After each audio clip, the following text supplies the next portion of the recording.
Nicola Sturgeon has been arrested and questioned by detectives investigating allegations of financial misconduct by the Scottish National Party.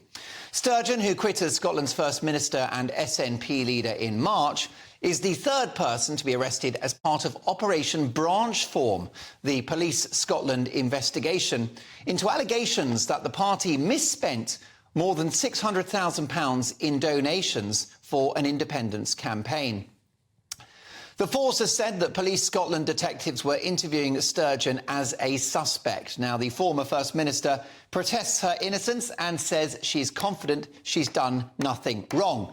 But what are the implications for Sturgeon, her legacy, the future of the SNP and the cause of independence? To discuss this, I'm delighted to welcome former political correspondent for the Press and Journal, Andrew Liddell, ex-MSP and former leader of Reform UK Scotland, Michelle Ballantyne. We've also got the leader of the Alba Party in the House of Commons, and MP for Kirkcaldy and Cowdenbeath, Neil Hanvey, and Katrine Bussey, the political editor at Press Association Scotland. Let me start with you, Katrine, if I can. Did anyone see this arrest coming? Of course we've seen this coming. This has been something that we've known really is going to happen since the very moment that Police Scotland arrested Peter Morrell, Nicola Sturgeon's husband. They've arrested him. They arrested Colin Beattie, who was at the time the SNP treasurer. It should be stressed that both those men have been released without charge, as has Nicola Sturgeon. So, yes, there will undoubtedly be a lot of questions for the SNP and for Humza Yousaf over the coming days and weeks over this, but as such, we still don't know what exactly has happened within the SNP. Neil Hanvey, you are the leader of the Alba Party in the House of Commons. You want independence. Do you think that dream is now over because of this scandal? Oh, absolutely not, no. But I do think that there is a very real and pressing need for the First Minister, Humza Yousaf, to create some distance between himself and Nicola Sturgeon and Peter Murrell.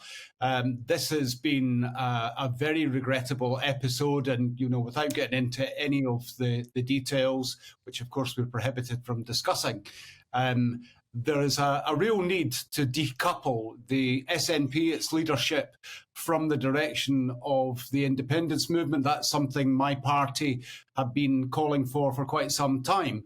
But there is now a very real need for that to happen.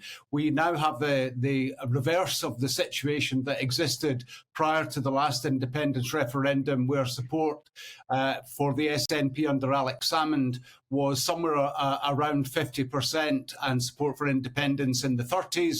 And we now have support for independence over 50%, at 53 in the last opinion poll, certainly, and support for the SNP apparently in freefall. And I certainly don't think the events of today will help the SNP in any way.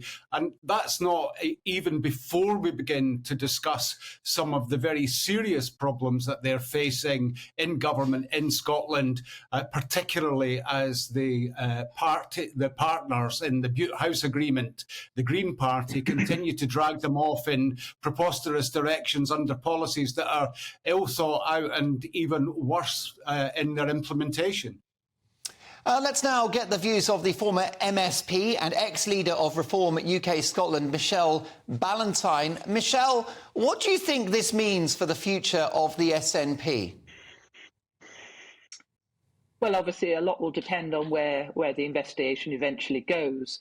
But it should be noted that although they've been released without charge, it is pending investigation continuing. And as such, I was really surprised to hear Nicola Sturgeon, putting out press releases, claiming her innocence, etc. Because at this time, she should really just be saying no comment, I think, and keeping her views quietly to herself, because she is under the Contempt of Parliament Act still at this point, as are we all, which is why we can't discuss the details. But in terms of where the SNP are going to go, I think what Neil said is absolutely correct. I mean, Humza Yousaf is facing a real choice now Does he stand by Nicola Sturgeon no matter what happens, which he's done up until now? And he claims he has a very close relationship. You know, she and her husband were his guiding mentors. Now, that might be something he wants to lose fairly quickly if he has any intention of being a successful leader. I disagree with Neil. I don't think independence is riding quite as high as Neil would like to believe. And I think a lot of people are fairly disillusioned. And what we may see going forward is the shift to Labour.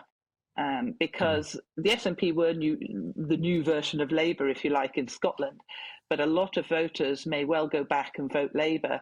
And if the SNP really wanted to get the Conservatives out of government, it's the only way to do it. So I think the SNP could see a loss of votes and a surge towards Labour as people think, well, we've had enough of this, we've had enough of the mess here, and we want to change because their habits in government, as Neil said, are not good.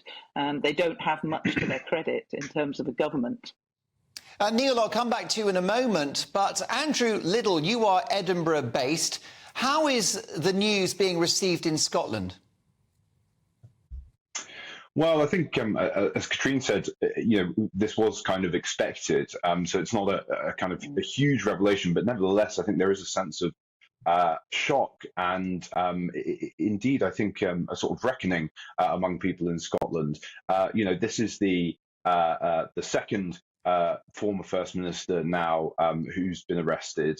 Obviously, the other one being Alex Salmond previously. And I think this is a real issue for Scotland. And there's a sense that politics perhaps isn't better here necessarily than some in the SNP or indeed in the Scottish political establishment more generally would like to think. A lot of people will look at Westminster, what's happened with Partygate and these kind of things, and will like to present Holyrood and the Edinburgh kind of establishment as being more serious and not susceptible to those kind of issues. And I think these, the investigation that we're experiencing at the moment and the arrest of the former First Minister suggests that such a view is misplaced. Yes, now, Neil Hanvey, don't you think you're a little optimistic that independence is still a goer, given the fact that the SNP, a very tainted brand, are the face of the whole project?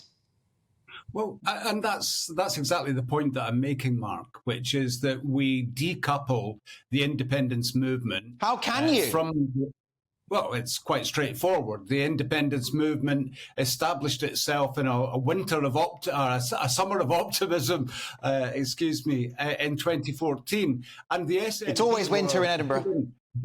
They were given the opportunity to be the standard bearers of that movement. That they haven't managed to, under Nicola Sturgeon, move the dial in 8 years is no reflection on the appetite for independence in the wider movement. And that's why we want to see a proper constitutional convention of all parties and none where people are represented under a single ticket of Scotland United for Independence. That's what we will be continuing to push for.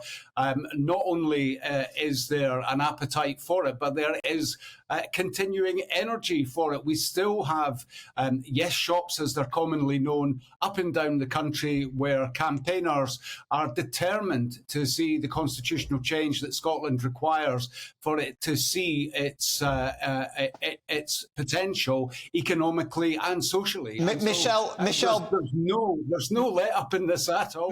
Michelle Ballantyne shaking her head there. Neil, by the way, quickly, because the clock's against us, your leader is Alex Salmond. He must be terribly saddened by what's happened to Nicola Sturgeon today. Well, is he crying into his soup? Is he drowning his sorrows in an Edinburgh pub right now, or Glasgow? This is a very serious matter. And we shouldn't really make light of it. It is incredibly serious. And what I would say is, my reading of the situation is that Alec will be incredibly sad because he spent a huge proportion of his life building the SNP into the machine that he then handed over to Nicola Sturgeon. And for Nicola Sturgeon's time to end in this way is very sad indeed. All right, well, fair enough. Listen, I know Alex Salmond very well. He's a gentleman, a very talented guy, and I'm pretty sure he's having a very large scotch tonight, and we'll just leave that there. By the way, I'm allowed to do that gag about the weather in Edinburgh because I lived there very happily for 4 years. What a city, and it is always winter. Last but not least, if I can please come back to Katrine Bussey from the Press Association Scotland. Katrine, what about the political map of Scotland at the next election? Is it Labour's for the taking? I think it's really interesting. We're still probably 18 months out from an election. Labour are almost certain to make gains in that, and the SNP will make losses. It's really just a case of how big those gains will be for Labour and how badly the SNP will do. OK, folks, thank you so much. I wish we had more time, but my deep thanks to Andrew Liddle, Michelle Ballantyne, Neil Hanvey and Katrine Bussey. A fascinating debate. What do you think? Is the hope of many Scots to have independence now dead in the water? Mark at gbnews.uk.